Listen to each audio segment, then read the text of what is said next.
Bueno, buenas noches a todos.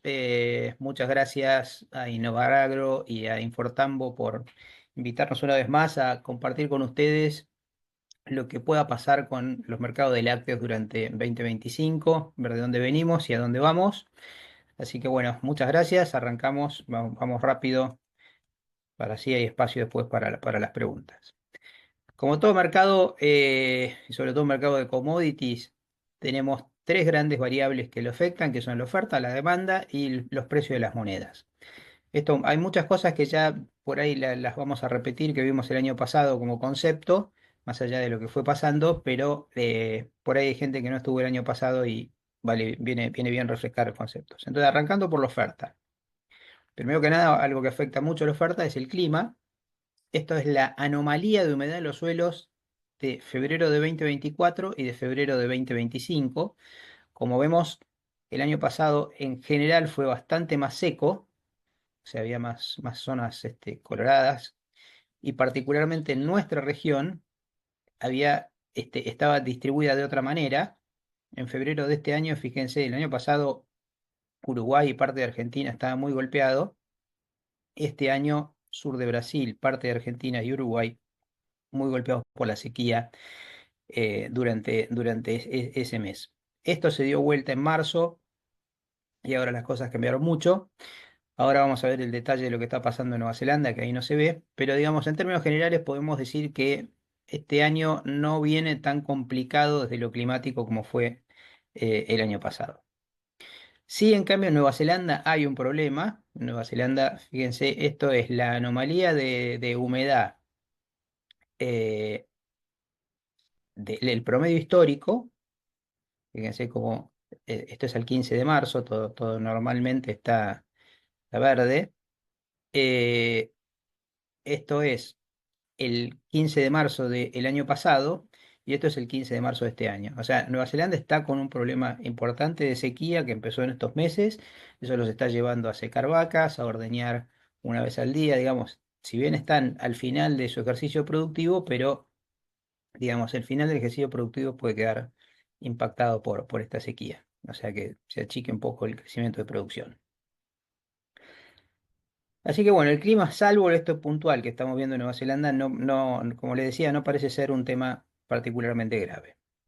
Otro de los temas que tiene que ver con la oferta de leche es qué es lo que pasa con la relación entre el precio de la leche y el precio de los commodities, y sobre todo maíz y soja, que son la base de la alimentación con concentrados. A ver, veamos qué pasa con el maíz. El maíz después de muchos años, de varios años, perdón, esto empezó más o menos con el tema después de la pandemia y la guerra y la guerra de Ucrania, precios muy altos que después a mediados ya del año pasado, de 2023, empezaron a bajar y particularmente el año pasado siguieron bajando y siguen, hoy podemos decir que si bien no son de los más bajos, pero son precios, en términos relativos, son precios bajos lo que tiene maíz en Chicago. Si miramos la soja, es algo similar. En el caso de la soja, lo que sí la perspectiva es el maíz, todo indica que va a mantenerse con precios bajos, pero por supuesto todo depende del mercado climático de Estados Unidos. En cambio, la soja está baja y los analistas especialistas en estos mercados dicen que va a seguir baja porque hay muchísima soja en el mundo y Brasil está con una cosecha récord de soja. El petróleo, todo lo que tiene que después sigue vinculado a la energía, el petróleo tuvo un pico durante la guerra y bajó, pero podemos decir que el petróleo sigue estando alto. Y distintos, si miramos, adelantamos porque esto vamos a volver, la leche en polvo.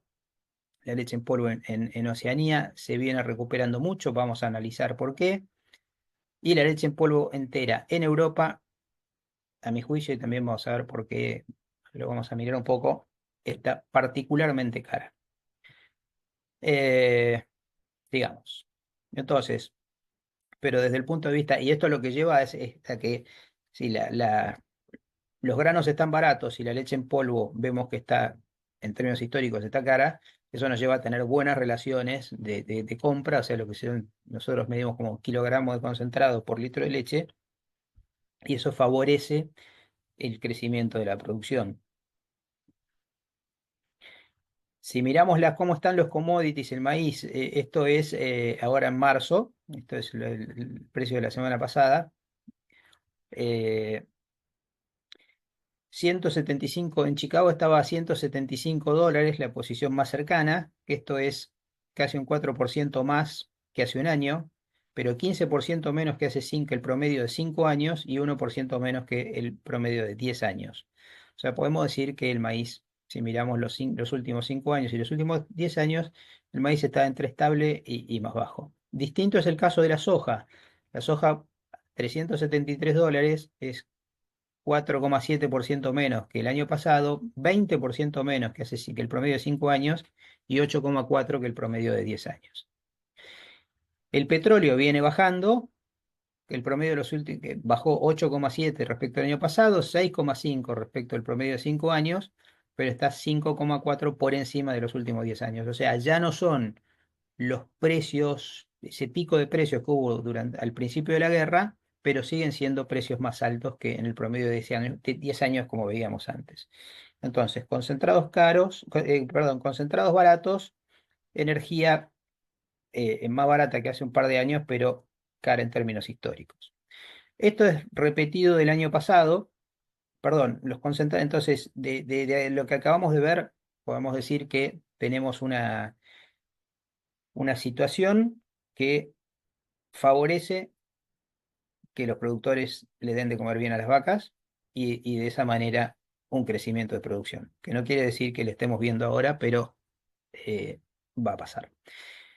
Esto repetimos lo del año pasado porque esto no cambia, que es algo que también afecta a la oferta, que son las exigencias ambientales y de bienestar animal, como el uso del agua, la conservación del suelo, el uso de fertilizantes, el uso de agroquímicos, el uso de productos veterinarios, tratamientos de efluentes, emisiones de gases de efecto invernadero y la conservación de la biodiversidad, además del bienestar animal, que eso va por otro lado, que son todas cosas que en los países particularmente exigentes en esto afectan la oferta negativamente porque complican todo el manejo, aumentan los costos, por ejemplo, usar menos fertilizantes, etcétera. Más allá de que esté bien o mal, la consecuencia es que la oferta, digamos, es una limitante al crecimiento de la oferta y esto es particularmente importante en la Unión Europea y en Nueva Zelanda. Y esto es importante por algo que vamos a ver al final de las tendencias más de mediano plazo, eh, el impacto que puede tener esto. Rápido los stocks. Acá faltan los stocks de Europa que el USDA no los está publicando ya desde hace años. Pero para tener una idea, uno siempre se pregunta, bueno, el stock puede ser un problema, que haya mucho stock de algo y puedan salir a liquidarlo y de esa manera que se complique el mercado. Bueno, vemos que el de quesos, que siempre Estados Unidos tiene mucho stock, viene bajando el stock, sobre todo miremos el stock global, ¿no? La manteca también, después de haber tenido este pico en 2020, viene bajando y está estable. Leche en polvo descremada tampoco está, fíjense los niveles, y si vamos para atrás hubo niveles mucho más altos de leche en polvo descremada en stock. Y la leche en polvo entera, mejor que el año pasado. Son stocks que no parecen que sean una amenaza al mercado. Nueva Zelanda bajando su stock. China estable respecto del año pasado. O sea, stocks no, no hay una amenaza desde el lado de los stocks respecto de lo que pueda pasar. Tampoco algo que uno diga que poco stock que hay y que cualquier cosa que pase, el problema cuando hay poco stock es que el mundo estornuda y los precios suben muchísimo, pues justamente no hay colchón, no hay buffer. En cambio, estamos en un nivel de stocks que no son alarmantes ni en un sentido ni en otro, ni que pueda haber una liquidación de stocks, ni que tampoco pueda haber una disparada de precios por lo poco que hay. Veamos cómo viene la producción. Eh, bueno, ya que estamos acá, arrancamos por la Unión Europea. Para ver el cuadro hay que ver un solo punto. La Unión Europea en los últimos 12 meses creciendo 1,6%. Perdón, vamos a mirar, miremos el cierre de 2024 mejor.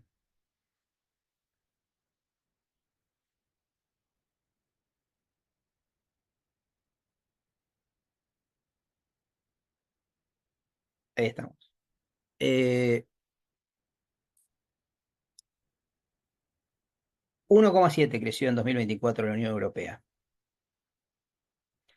Nueva Zelanda, 1,3% creció en los últimos dos, perdón, en 2024. Latinoamérica en conjunto, 6 países, creció 0,6%. Esto va muy de la mano de Brasil. Estados Unidos cayó 1,8%.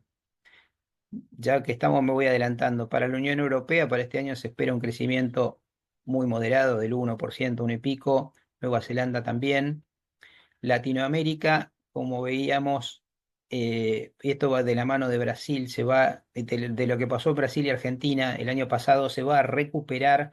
Incluso entiendo que parcialmente, no sé si llegaremos a los mismos niveles de 2023, pero el año pasado en toda la región una caída importante, Argentina, Brasil, Uruguay, los principales productores de la región, y este año se supone que se va, esperamos que se recupere.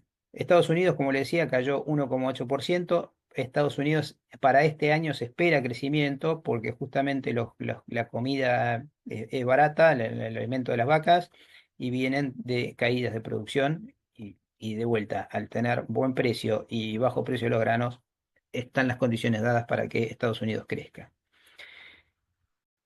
3,7% de crecimiento de Brasil. Fíjense que en diciembre creció 7,4%. Es importante lo que está pasando en Brasil y hay que mirarlo, ¿no? Y Argentina, el año pasado cayó 6,7% de la producción. Ahora se está empezando a recuperar, pero fue una caída muy, muy fuerte, sobre todo en los primeros meses del año. Y para este año se espera una recuperación que difícilmente alcance este 6,7%. Por eso hablamos de no hablamos tanto de crecimiento de producción como de recuperación de la producción sin alcanzar los niveles de 2023. En síntesis, para el mundo lo que se espera es un año de leve crecimiento de la producción. Si hablamos de precio de la leche, primero vamos a mirarlos todos juntos para tener una dimensión. Es horrible este gráfico visto así porque no, parece que no se entiende nada, pero lo que sí quiero mostrar es cómo eh, en general el precio de Argentina fue uno de los más bajos del mundo. Estos últimos, el último año, 2024, hubo un cambio importante.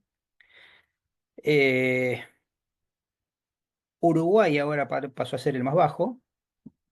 Cuando digo del mundo es de los países exportadores, ¿no? Y lo otro que destaco, fíjense cómo viene evolucionando el precio de China. Fíjense lo que era el precio de China hace unos años y lo que es ahora. Esto es importante para lo que viene. Ahora sí vamos a mirar de a uno. Argentina. Precio récord, esto yo lo puedo mirar desde cuando sea, que Argentina nunca tuvo precios como los que tuvo el año pasado. Ahora el precio está cayendo, pero esto favorece el crecimiento de la producción.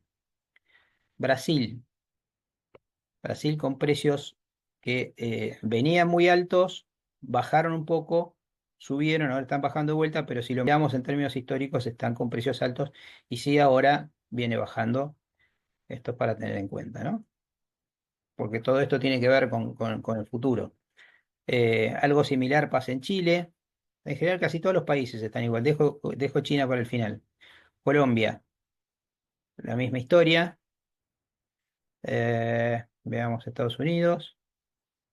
Están todos así, después de un pico, un bajón, sube y vuelve a bajar. A ver, veamos Uruguay para mirar un poco más de nuestra zona. eh, con precios que también después de un pico subieron, bajaron y hoy si uno los mira en términos históricos parece que están. Esto es dólares por litro, ¿no? Parece que están comparativamente altos. Finalmente, la Unión Europea con precios muy altos. Le decía que dejaba China para el final. Creo que, si no calculo que la mayoría habrán leído que en los últimos años las importaciones chinas bajaron bastante de productos lácteos. China viene de un proceso de precios muy altos que si se fijan llegaron a 67 centavos de dólar, 68, y eso favoreció mucho el crecimiento de la producción interna, digamos. Eh, y de la mano del crecimiento de la producción fue uno de los motivos, junto con el tema del COVID, la caída de demanda, a- que llevaron a que cayeran las importaciones. Pero después de la caída, pero eso fue llevando también ese crecimiento, empieza a generar una serie de problemas internos que llevan, como es lógico, a que los precios empiecen a caer. Y hoy en China están con un precio de 43 centavos de dólar. Entonces, a enero, ¿no? ¿Esto en qué deriva? En que cae la producción. Por eso, para 2025, así como les contaba todo lo demás, en China se espera que la producción caiga y de la mano de la caída de la producción se están empezando a recuperar las importaciones, a crecer las importaciones. No por un crecimiento particular en la demanda que sí puede estar creciendo un poco, ahora vamos a ver por qué, pero sí por caída de producción. O sea, se espera que en 2025 las importaciones chinas digamos, empiecen a aumentar y se está viendo ya en el mercado, eso también lo vamos a ver ahora.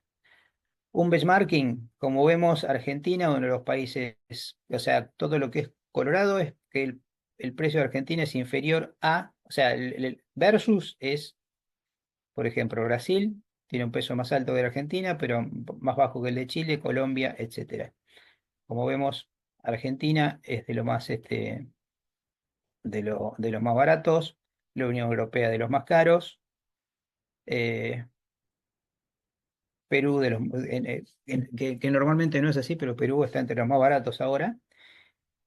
eh, y Estados Unidos con uno de los precios más altos del mundo. Pero ya fíjense, también volviendo a China, ¿no? Es muy, muy, muy loco ver que China tiene precios más bajos que unos cuantos países en el mundo. Eso evidentemente va a ser difícil de sostener. Bueno, esto lo pasamos de largo porque ya vimos bastante. Lo que sí miramos en perspectiva, lo que es Argentina, Brasil, Uruguay, los principales productores de Latinoamérica, vemos cómo después de una historia de crecimiento hasta 2020, venimos de 2021 hasta ahora con mucha más caída de producción que la de crecimiento. Y esto tuvo un impacto en los precios en la región, que lo vamos a ver ahora también. Entonces, como resumen de la oferta, para 2025 se espera un leve crecimiento de la producción global, más o menos un 1%, con precios sostenidos y costos bajos en términos relativos. Leve crecimiento en Estados Unidos, Unión Europea y Oceanía, recuperación en Latinoamérica y caída en China.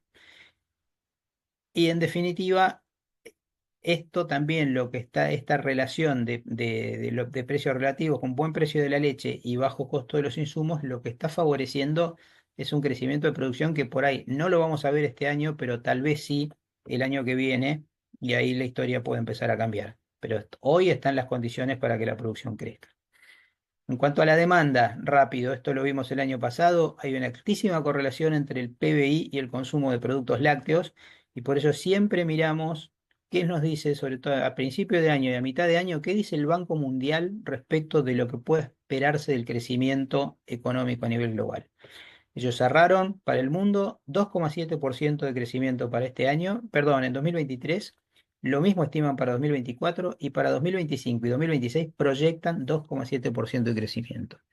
Si esto lo miramos en perspectiva, vemos que 2,7 es bastante menos de lo que es el crecimiento normal a nivel global. O sea, de la demanda, esto no quiere decir que no va a crecer nada la demanda, pero no esperemos demasiado el crecimiento de la demanda si tomamos como referencia al PBI.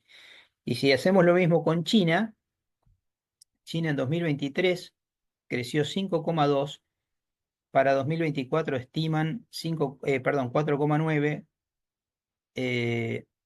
2025 4,5 y para 2026 el 4. O sea que ellos están viendo que la economía china, lejos de recuperarse, se va a seguir enfriando. Y fíjense de las tasas de crecimiento que veníamos. Miremos esto. O sea, de todo el boom de China y todo lo que pasó estos años tuvo que ver con esto. Y fíjense a lo que vamos. O sea, desde la demanda china, desde el consumo en China, no esperemos demasiado. Pero sí tengamos presente lo que hablábamos recién de la caída de producción. Eh, las importaciones chinas de leche en polvo entera el año pasado cayeron de 432.000 toneladas en 2023 a 410.000 en 2024. Todavía no están publicadas las cifras de estos primeros meses. Y esto también lo vimos el año pasado, pero de vuelta hay que actualizarlo y verlo si sigue siendo así. Eh, el principal proveedor de productos lácteos a China es Nueva Zelanda, con el 45%, esto durante 2024. Y si miramos leche en polvo entera, esto también lo veíamos, pero y por ahí habría cambiado, pero no cambió. El 89% de las exportaciones, de las importaciones de leche en polvo entera de China vienen de Nueva Zelanda. Y cuando esto lo miramos desde la aduana neozelandesa, esto es 2023 y 2024, el 48% de las exportaciones de Nueva Zelanda van a China y, perdón, y, de ese 40, y el 40% de la leche en polvo entera que exporta Nueva Zelanda también va a China. Esto lo veníamos diciendo también con estos dos gráficos, lo de China y lo de Nueva Zelanda, visto de las dos aduanas, lo que queremos significar es que hay una, es como un comercio bilateral y que lo que pasa con los precios de Oceanía tiene que ver con lo que pasa tanto con la producción de Nueva Zelanda como con la demanda china.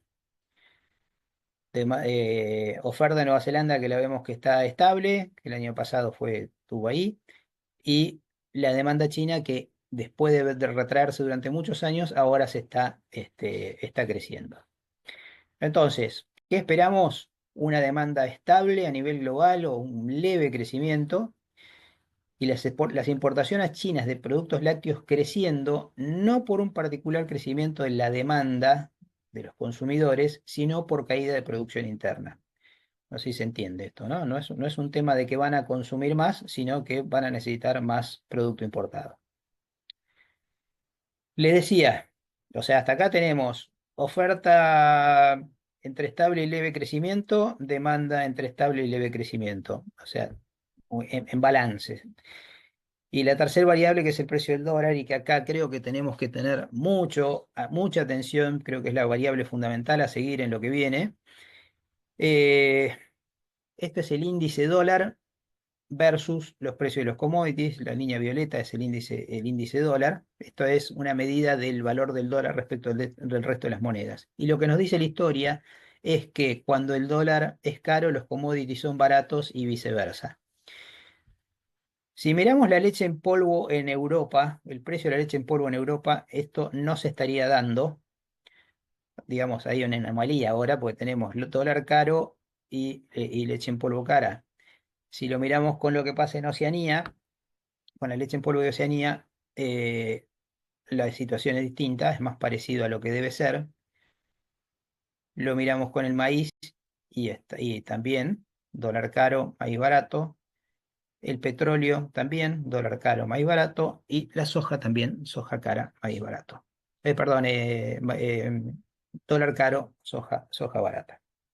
Entonces, ese es uno de los motivos por lo que le decía que hay una anomalía en el precio de la leche en polvo en la Unión Europea, que está carísima. Para que se den una idea, eh, estamos hablando de $4.700.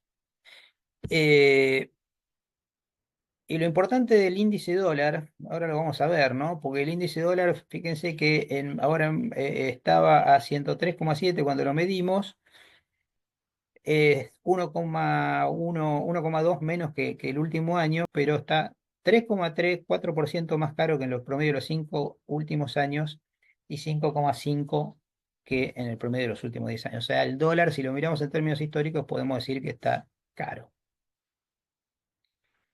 La pregunta es cómo va a seguir esto, ¿no? De vuelta y volviendo al tema de la relación con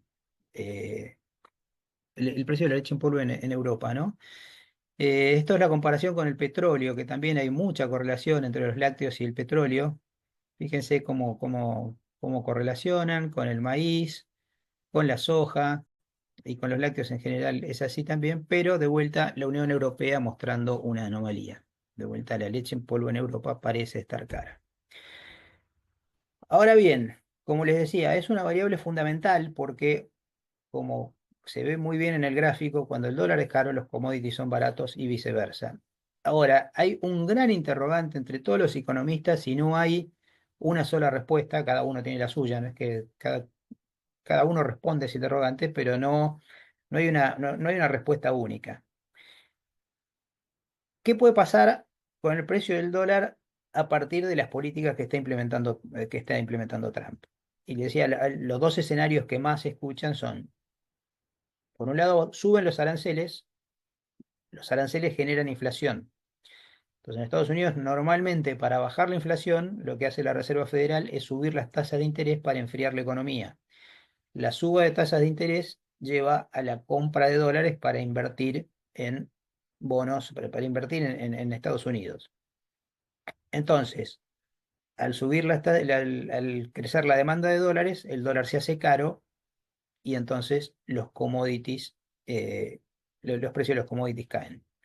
La otra teoría dice que es tal el lío que está armando que se va a enfriar la economía de Estados Unidos, que hay algún riesgo de recesión y que entonces en ese escenario el dólar terminaría siendo débil y subirían los precios de los commodities expresados en dólares. Como digo siempre, lo más importante no es lo que podemos decir hoy, sino cuáles son las variables a seguir. Y creo que esta es una de las principales, si no la principal variable a seguir en lo que viene para el mercado de lácteos. Lo otro, salvo cisnes negros, está relativamente claro. Eh, Fíjense lo que es la evolución del precio de la leche en polvo entera, ¿no? Como les decía, durante muchos años los precios eran muy parecidos, con la guerra se empezaron a separar, después vino el COVID en China y entonces el precio de Oceanía pasó a ser mucho menor que el de Sudamérica y que el de Europa, pero ahora incluso el de Sudamérica, afectado por la sequía, llegó a ser en algún momento el más alto del mundo. Y ahora lo que estamos viendo, de la mano del crecimiento de la demanda china, porque les decía al principio que todo tiene que ver con todo, cómo de vuelta el precio de Oceanía converge con el de Latinoamérica. O sea, hoy estamos con los mismos precios a nivel regional que los que tiene Oceanía. Y eso es bueno porque nos estaría marcando un piso de precios que está muy alto, por encima de los $4.000. Fíjense que hoy en todas las regiones están $4.000, sí, arriba de los $4.000, más allá del disparate de los 4.700 de la Unión Europea. Esto es una buena noticia porque todo indica, si estamos con estos niveles de oferta y demanda estables eh, y los precios son estos, y nada indica que vaya a haber grandes cambios, podríamos pensar que al menos durante buena parte de este año los precios se van a mantener sostenidos.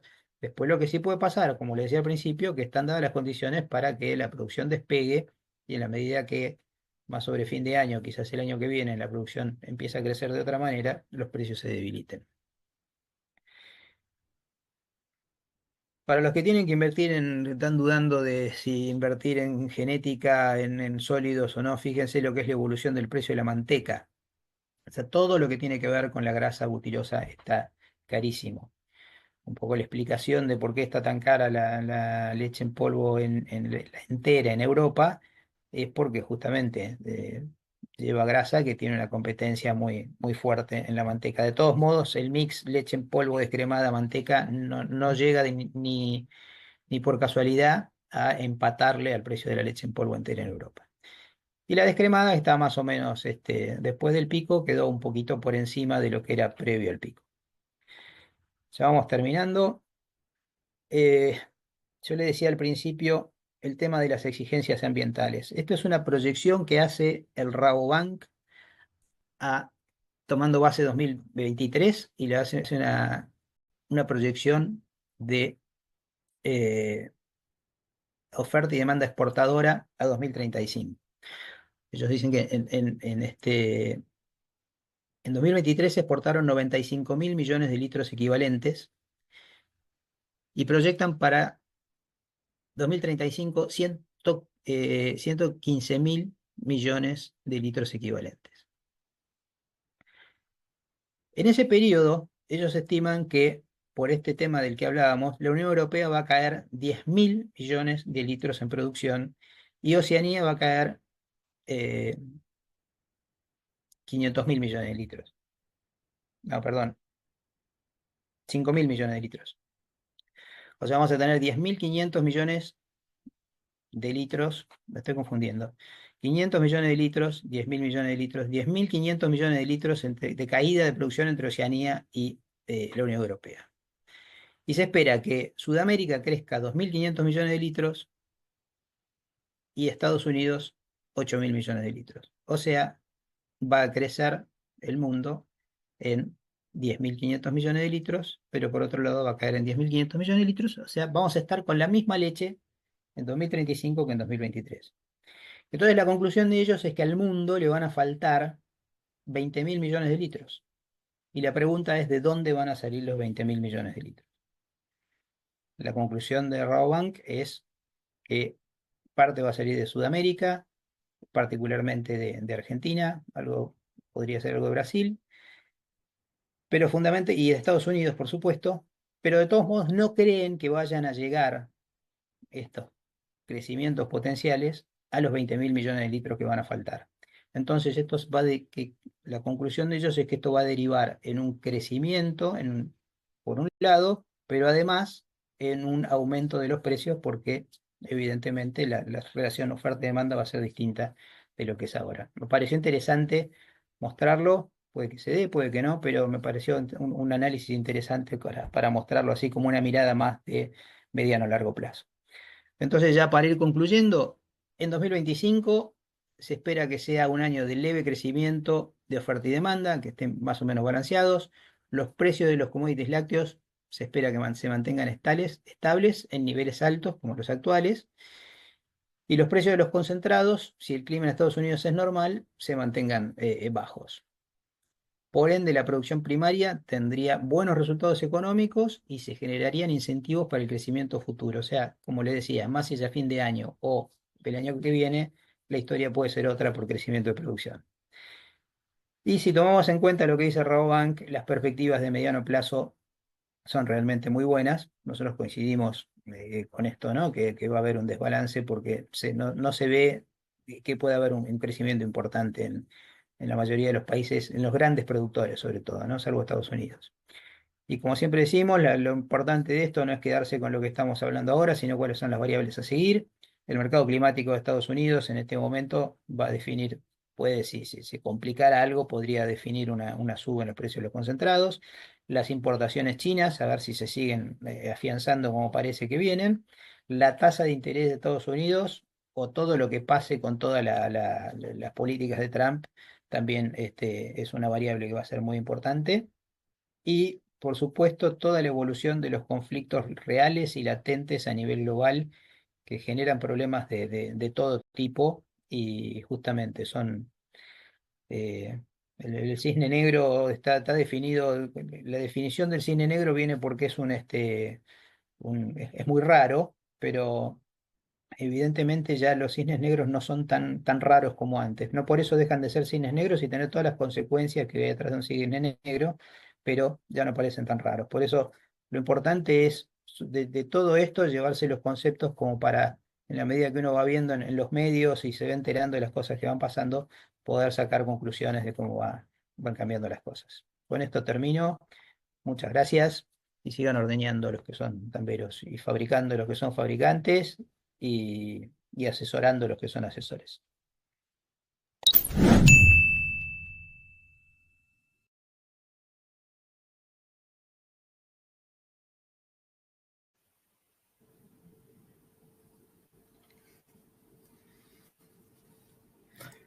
Buenas noches, Pepe. Aló, buenas noches. Bueno, un placer, felicitaciones por la presentación. La verdad que muy clarito. abre un montón de interrogantes y como decía Marinés, hiciste una presentación en medio de vísperas de decisiones que se tomaron a nivel de Estados Unidos con respuestas de otros países que Parece pueden de hace cambiar 6 meses. o no la expectativa. Bueno, me gustaría una primera reflexión sobre qué estás viendo de todas estas repercusiones con una bolsa en Wall Street que ayer subió 8% y después hoy volvió a bajar. ¿Qué estás mirando en esto?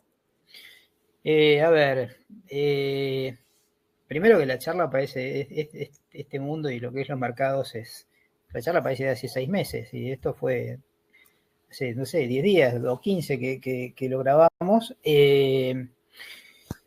A ver, mirándolo desde lo sectorial, porque por lo demás parece,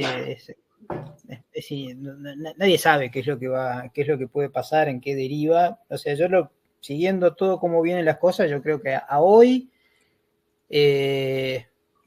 como que la estrategia es, digamos, frenar todo lo demás y concentrarse en el tema con China, ¿no? Es una batalla con China, con el tema de los aranceles. Y entonces lo que estuve mirando es qué es lo que pasa en el tema lácteo en particular, en lo bilateral, ¿no? Y lo que se ve es que la cantidad de suero, tengo los datos acá, para que se den una idea, Estados Unidos le exporta del total de suero, de suero en polvo que exporta Estados Unidos, el 43% va a China. De los derivados del suero, el 32% va a China. Si lo miramos desde la aduana china, el 45% del suero y sus derivados importados por China en 2024 fueron desde Estados Unidos. O sea, importaron, vamos a tomar un poco de dimensión de los números que estamos hablando, 661.000 toneladas de suero y derivados, y de esos 296.000 fueron de Estados Unidos. Eso es mucho, poco a nivel global. Para que tengamos una idea, Argentina exportó el año pasado 71.000 toneladas de suero y sus derivados. Brasil, ese gran mercado, importó 20.000 toneladas de suero y derivados. O sea que lo primero que va a haber un ruido grande dentro de lo que estamos hablando del sector, ¿no? Más allá de lo que pueda pasar después, todo el reacomodamiento global, si se enfría la economía, si hay recesión, si no, todo eso es otro tema. Pero puntualmente, y el otro tema es la lactosa. En 2024 China importó 152.000 toneladas de lactosa y de eso el 72% fue de Estados Unidos. Entonces ahí es donde puntualmente en lo sectorial va a haber un reacomodamiento. Si esto sigue, si no se sientan a charlar, va a haber un reacomodamiento de todo eso, ¿no? Imposible de entender de cómo va a ser si se empiezan así con aranceles del 150%. ¿Qué van a comer la industria, todo lo que es la industria porcina en China? Cómo se van a, justamente mucho del suero va a derivar, va para ellos. Entonces, ¿cómo se va a manejar todo eso? Es una incógnita de algo que acaba de explotar, ¿no? Y después, por supuesto, está el tema, justamente lo que hablábamos de la tasa, lo que hablábamos de si se enfría o no la economía, el tema del petróleo, justo que veníamos hablando del petróleo, el petróleo se cayó como un piano. Digamos, ¿Por qué no contás un poquito, Pepe? Ahí te hago un paréntesis, porque justamente hablas del petróleo y me gustaría que expliques la correlación que hay entre el petróleo y el precio de los lácteos. sí, eso lo veíamos, que siempre hubo una altísima correlación, sobre todo el Brent, con el precio de la leche en polvo en Europa. Y como el precio de la leche en polvo, con lo que mirábamos en el gráfico, ¿no? Que fue siempre muy parejo en las 3 regiones. Entonces, cuando digo correlacionaba con el Brent en Europa, correlacionaba con todo. Ahora, en los últimos años, como se despegaron, quedó muy alto el precio de Europa respecto del petróleo.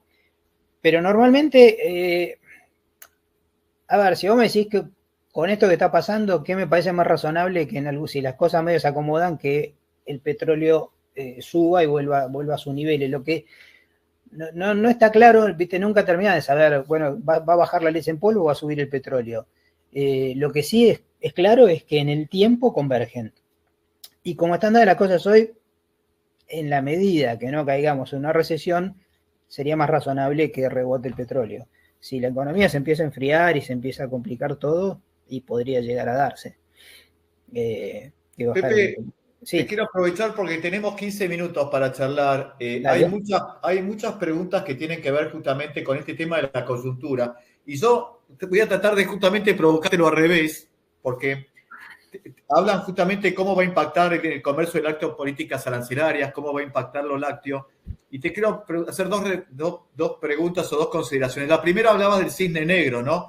Entendido el cisne negro como un evento no esperado de alto impacto y que después termina siendo posible explicarlo, ¿no? Como pudo haber sido, por ejemplo, la caída de las Torres Gemelas, la irrupción del terrorismo musulmán, digamos, La pandemia. y lo que de alguna manera vos estás visualizando es que estamos viviendo en un mundo de mucho más volatilidad, como que en realidad esta idea aspiracional que tenemos los productores tamberos de dame estabilidad de precio, necesito para producir estabilidad, no existe. Es una aspiración que en un mundo actual no lo podés esperar. No, para nada, sí, totalmente. Porque justamente no todos son. A ver, si la definición de Taleb de cisne negro es un suceso inesperado, esto de Trump te lo viene diciendo hace 6 meses de la campaña. Si no lo escuchamos es porque no lo quisimos escuchar, ¿no? Pero sí, te mete en un escenario de volatilidad terrible. Sí, es así. Tenemos que estar Pero, acostumbrados a eso, a que viene la buena, después viene la mala. Justamente venimos de un año de la buena. eh, yo siempre lo he dicho 1000 veces y lo voy a seguir repitiendo toda la vida porque me pareció una de las cosas más sabias que me dijeron en este tema. Es cuando Roberto Aleman, un ex ministro de Economía de acá de Argentina, me decía que la nuestra es una actividad cíclica en la que hay que atesorar en la buena sabiendo que la mala vuelve. Creo que un poco el resumen de lo que vos acabás de decir como enseñanza de tantos años en la actividad, lo que te lleva es a eso, que tenés que saber que en el buen momento hay que atesorarla porque en la mala vuelve, y lo que tienen que saber los gobiernos es que en la buena no te la tienen que sacar, porque si te la sacan en la buena, después cuando viene la mala no la tenés para, para pasar el mal momento. vos sabés que me desconecté y no te pude escuchar la frase, pero asumo que por suerte el resto lo pudo. Cuando dijiste de las frases más sabias, me desconecté. Vos me has escuchado 1000 veces decirlo, la de Aleman, de la suya es una actividad cíclica, hay que atesorar en la buena sabiendo que la mala vuelve. Totalmente, totalmente. Pero de todas maneras, Pepe, en esa ciclicidad que estamos hablando, me parece que hay algunos fundamentals o algunos consideraciones algunos, digamos, algunos pilares para poder asentar el negocio hacia adelante. Lo primero es que al mundo le cuesta mucho producir leche, por cuestiones ambientales, por cuestiones climáticas. Lo que antes eran crecer a tasa china ya no existe más en ningún país. Estamos de Sí. acuerdo. Lo segundo es que, por lo que decía Mary Ledman en el Rabobank, de alguna manera hay un riesgo inminente de una crisis de oferta, producto de la irrupción de una demanda que hoy está tranquila, pero que en algún momento puede aparecer del lado de la India, por ejemplo. Sí, eso es eso no cambia, ¿no? Claro, A ver, yo siempre también una metáfora que uso mucho es el del avión que va subiendo en la tormenta, ¿no? Que el avión va subiendo, por ahí agarra un pozo de aire como este de acá, el de Donald, que te tira todo para abajo, te pasa un susto bárbaro, pensás que se cae y de golpe vuelve a subir y se cae y vuelve a subir, y cuando lo miras en perspectiva, desde el primer día hasta el final, está cada vez más arriba, pero por supuesto con los vaivenes. Evidentemente, ese camino, ese 2035 que marca el rabo, que ojalá se dé, en el medio va a pasar de todo, pero en el largo plazo la situación tiende a ser mejor que ahora. Sí, por eso, primero le queremos mandar un saludo a Daniel Villuya, que nos está mandando un par de preguntas que me parece que nos superan con respecto a lo que puede ser el condicionamiento que puede tener el gobierno de Trump si nosotros nos asociamos comercialmente con China. Creo que nos escapa a nuestro nivel, así que le mandamos un abrazo a Daniel. No. Puede pasar cualquier cosa. Encima tenemos, o sea, si Trump es loco, tenemos uno que está casi tan loco como él, así que puede pasar cualquier cosa. Pero, no, en ese sentido yo creo que, a ver, algo que sí me parece que Argentina, por lo menos con este gobierno, se va a alinear siempre con Estados Unidos y no por eso va a dejar de hacer negocios con China. Eso no sé. Tampoco creo que Argentina no le mueve la aguja. A esta pelea que tiene Trump, Argentina no le mueve la aguja a China, pero ni por casualidad. Yo te Fíjate quiero... lo que estábamos hablando de Argentina. Volvamos al ejemplo del suero. Argentina le exportó 25.000 toneladas de suero y derivados a China el año pasado. Estados Unidos 296.000. No cambia. Dale. Te quiero llevar a una de las en la encuesta que estamos haciendo ahora en el CEL. Pregunta cuál es el principal desafío para Latinoamérica para ser protagonista en los mercados internacionales y habla justamente entre la mayor preocupación y la inestabilidad macroeconómica y política y la volatilidad de precios y contexto global. Sin embargo, no hablan de un elemento que para mí es esencial y que vos siempre lo planteas en los análisis, que es el clima. Digamos, hablamos mucho de la volatilidad de los mercados y yo digo, como empresario, como productor, no hablamos tanto del factor climático, cómo juega en las ofertas en la región. Vos lo has utilizado al comienzo, cuando empezaste a hablar de cómo estaba parado la región climáticamente. ¿Por qué no nos haces alguna consideración al respecto?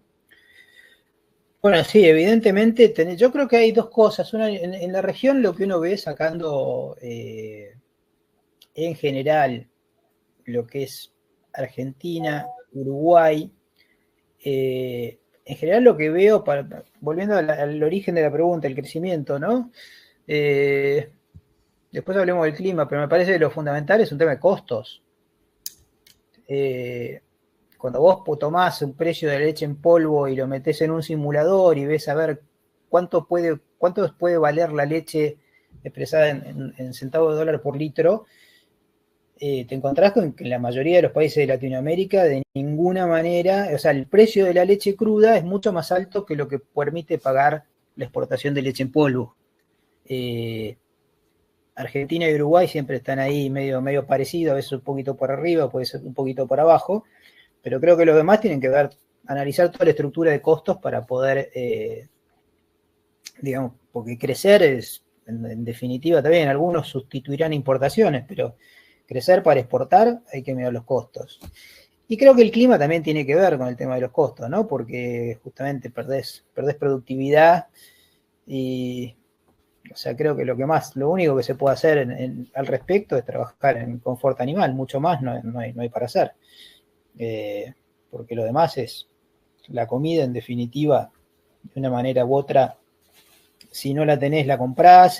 Obvio que hay situaciones extremas que te va a faltar comida, pero en general creo que tiene mucho que ver con el confort. Acá en Argentina lo hemos visto mucho estos últimos años, que años de sequía, las vacas, a pesar del calor, producían mejor que cuando hay barro, que cuando hay... No sé, me parece que el confort animal en ese sentido es también un factor a tener muy en cuenta. Hiciste un comentario que me permite introducirte a un comentario que hace Mirta Rodríguez desde Colombia, que habla de que allá en ese querido país no sube el costo de la leche, el precio se mantiene estable, pero sí se elevan los precios de los lácteos, como una dinámica, si querés, no de mercado, sino donde los importadores o el comercio maneja un poco la cadena. Vos has estado visitando muchos de estos países de Latinoamérica, has realizado consultoría. ¿Qué análisis hacés vos de las posibilidades que tienen los países en Latinoamérica de lograr más competitividad el camino es lograr una competitividad similar a lo que a competir en el mundo para poder salir de esta dinámica perversa que es, yo quiero, cuando el precio aumenta mucho, el supermercado me lo termina bajando. Eh, a ver, en cada país en particular, todo lo que pasa digamos, de la tranquera para afuera, tiene mucho que ver con la política también, ¿no? Los precios de los lácteos versus lo que vale la leche en tranquera, si suben, si no suben. Eh, sí, sí, lo que se ve en todos lados es digamos, cada país tiene su problemática, es muy difícil de generalizar. Normalmente sí, a veces cuando sube el precio, que suban los precios de los lácteos y no aumente el precio de la leche, eh, algo está pasando ahí con la competencia, seguramente, si no, en algún momento las cosas se acomodan. La verdad que no estoy al tanto de lo que está pasando en Colombia como para opinar, pero eh, en general cuando pasan esas cosas es porque hay un desfasaje de oferta y demanda. O que justamente también cuando empiezan a jugar hay mucho peso de las importaciones, cómo juegan los precios de importación, en países donde la importación es importante, ¿no? Que en Colombia es importante. No sé, es muy variable de un país a otro. Sí tengo claro que todos los países, y esto en Colombia justamente me tocó estar en una reunión muy picante, los productores tienen la imagen de que la industria se la queda toda, los industriales tienen la imagen de que los productores son ineficientes, y todos tienen la imagen de que el Estado hace todo mal. Y no sé si Ese es común. Ese es un común ese denominador es en un todo. común denominador a por donde vayas. Y no creo que sea tan así, tampoco digo que no haya nada de eso, pero tampoco creo que sea tan así. Hay que analizarlo en cada caso en particular sin pasiones. Sí, y a eso agregale las grandes cadenas de supermercados en aquellos sectores donde, digamos, no llegan al autoabastecimiento y el componente de importación juega su papel, juega su rol, ¿no? No, por eso, ahí las cadenas de supermercados es un problema global y con el que nunca nadie se mete, ¿no? Pues los gobiernos se meten con todo, pero no con los supermercados. ¿Por qué? No sé. Te hago una consulta. Vamos a nivel Argentina. Jorge Bollero, a quien le mando un saludo, habla de qué está ocurriendo o puede ocurrir con las empresas que se vendieron y otras que están con problemas de deuda, el futuro, ¿no? Y yo ahí si querés te arranco provocándote diciendo, puede ser que la Argentina la Argentina tiene un nivel de concentración industrial muy bajo, a diferencia de estas percepciones que se dice de la industria. La realidad es que la Argentina tiene un sector industrial muy desconcentrado en relación a otros países, ¿no? Las principales cuatro industrias no llegan a concentrar el 30% de la leche, mientras que en otros países de la región los cuatro principales jugadores concentran mucho. ¿Vos crees que es un fenómeno debido a que la macro argentina no ayudó a que ese proceso se diera y que ahora puede empezar a darse, dado este fenómeno de venta de algunas industrias? A ver, yo creo que justamente esto, volviendo a la charla de Mary Ledman y de esta idea de que al mundo le va a faltar leche y que no hay muchos lugares de donde sacarla, Argentina es justamente, sobre todo para la mirada de las multinacionales, siempre está ahí, y si te fijas, las compañías medianas o grandes que se van vendiendo, las absorben multinacionales. Y es lógico. Ahora, ¿por qué no vienen más? Y justamente por la macroeconomía, por la mirada. Si no me puedo llevar los dividendos, ¿qué voy a ir a invertir ahí? Y justamente en la medida que eso cambie, yo creo que vamos a atender, creo que va a haber un sector, un nicho de pymes que va a seguir muy digamos, desarrollándose, pero sí creo que en la medida que se vayan empresas grandes se vayan desprendiendo, que las que tienen problemas de deuda, etcétera, creo que vamos a tener un proceso de concentración y sobre todo en multinacionales. Veo que son las 9, Pepe. En cualquier momento aparece Mirri parándonos, pero haciendo una especulación hacia adelante, uno ve que no hay mucho stock de lácteos como era en el pasado, no hay mucha oferta, hay mucha... Uno diría que toda esta guerra arancelaria que existe no debería perturbar el escenario de precios, porque no hay margen para que sobre stock. Con lo cual, considerando que vos hacés sobre precios relativamente buenos y buenas relaciones con los granos para la región, va a persistir. Sí, por lo menos esta campaña debería seguir. Como decía, por ahí ya justamente son tan buenas las relaciones, el clima está bien. De vuelta, estamos en medio de una tormenta geopolítica, pero si la cosa sale medianamente, se acomoda un poco, y uno debería pensar que la producción va a crecer y que el año que viene por ahí se debilitan un poco los precios, ¿no? Y ahí apareció Mirri. Señores, las 9 de la noche. Espectacular, Pepe. La verdad que un poco estábamos esperando tu charla como para calmar esas ansiedades, ¿no? Primero para aprender a mirar, los que en promedio no entendemos bien cómo viene la mano, siempre tus charlas sirven para eso, ¿no? Saber dónde poner el foco. Ahí dejamos en destacados el sitio web de Economía Láctea y el Instagram, porque hay un montón de preguntas, como decía Ale, hay algunas muy específicas. Dejamos ahí tus datos de contactos para que eventualmente te contacten por si quieren alguna consulta en particular. Dale. Así que, bueno, de parte de todo la organización del CELATAM, agradecerte mucho, Pepe, otra vez por tu generosidad. Ale, por hacer lucir a los panelistas con preguntas idóneas, a todos los que nos acompañaron hoy, y nos tomamos un recreíto de la semana que viene, Semana Santa, muchos se van a pasear, otros no tanto, y nos encontramos el jueves 24 para un panel exclusivo de bienestar animal, doble panel. Así que buenas noches a todos y muchas gracias. Adiós, gracias. Chao, chao.